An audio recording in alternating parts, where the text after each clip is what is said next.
Daihatsu merupakan salah satu merek mobil yang banyak digunakan oleh masyarakat Indonesia.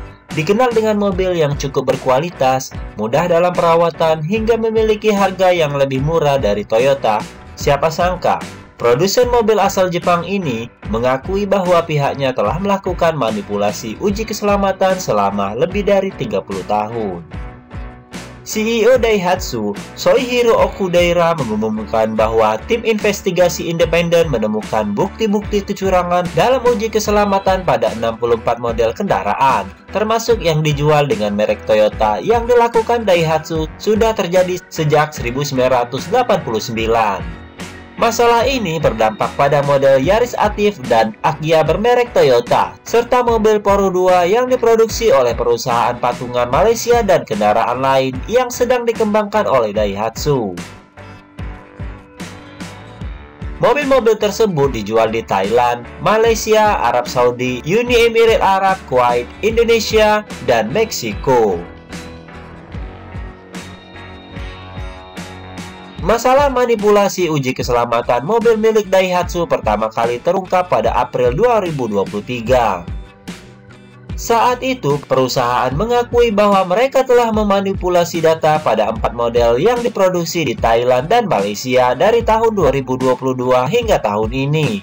Sejak saat ini, perusahaan mengakui bahwa masalah serupa telah terjadi di hampir seluruh proses produksinya, dengan investigasi internal yang menemukan data dipalsukan sejak tahun 1989. Pada 28 April 2023, Daihatsu mengakui telah melakukan kecurangan pada uji tabrak samping atau side collision test, terutama pada mobil-mobil produksinya yang dikapalkan untuk pasar mancanegara. Hasil investigasi tim independen terkuak karyawan Daihatsu bertanggung jawab memanipulasi pengetesan. Lantaran khawatir hasil pengetesan dinyatakan gagal pada pengembangan model terbaru sehingga berpotensi melesetnya jadwal produksi massal, alhasil kecurangan pun dilakukan dengan memodifikasi manual unit prototipe yang diuji, justru berbeda dari spesifikasi mobil yang diproduksi massal. Agar bisa lulus tes, salah satu modifikasinya adalah memotong bagian belakang plastik door trim depan. Dengan begitu, dianggap mampu mencegah munculnya sudut tajam ketika terjadi benturan dalam pengetesan. Drama pun belum selesai. Pada tanggal 19 Mei 2023, Daihatsu kembali menemukan dan mengumumkan kecurangan pada proses sertifikasi uji tabrak samping. Namun kali ini menggunakan parameter tiang atau pole side collision test, yakni pada Daihatsu Rocky HEV atau Hybrid Electric Vehicle dan Toyota Race HEV. Berdasarkan temuan tim independen, seharusnya pengujian dilakukan pada sisi kanan dan kiri mobil. Tetapi pada saat pengujian yang dilakukan pada Juli 2021, pengetesan hanya dilakukan pada sisi kiri penumpang, sedangkan sisi kanan atau pengemudi tidak dilakukan pengetesan.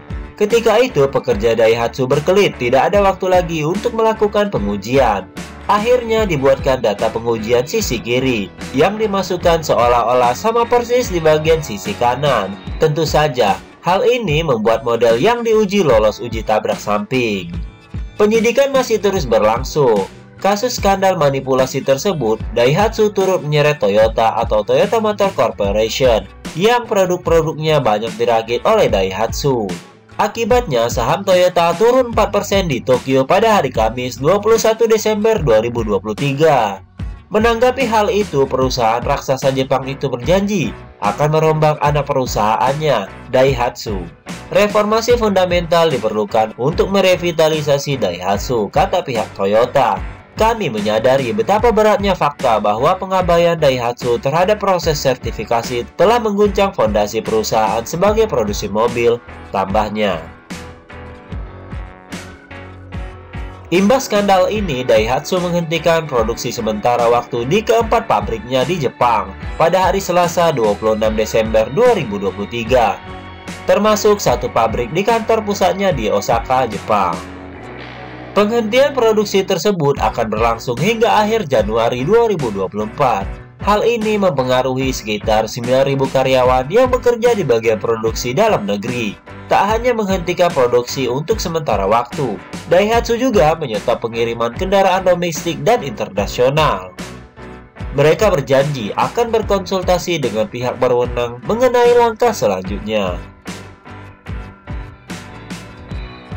Namun anehnya, ekspor mobil Daihatsu buatan Indonesia sudah berjalan dengan normal. Sebelumnya, ekspor sempat dihentikan buntut skandal manipulasi uji keselamatan ini. Daihatsu menerangkan dalam keterangan resminya bahwa untuk pasar ekspor juga telah kembali dilakukan secara bertahap mulai tanggal 26 Desember 2023 lalu ke lebih dari 60 negara tujuan ekspor setelah mendapatkan konfirmasi dari otoritas di negara tujuan ekspor.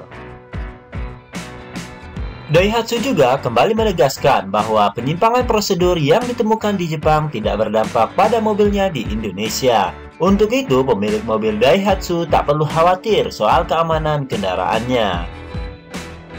Bagaimana menurut kalian? Apakah produksi di Indonesia tetap berlanjut? Mengingat salah satu unit pengetesan Daihatsu Rocky dan Toyota Race. Tulis pendapat Anda di kolom komentar. Terima kasih bagi teman-teman yang sudah subscribe, dan bagi teman-teman yang belum subscribe, tidak ada salahnya untuk subscribe sekarang juga.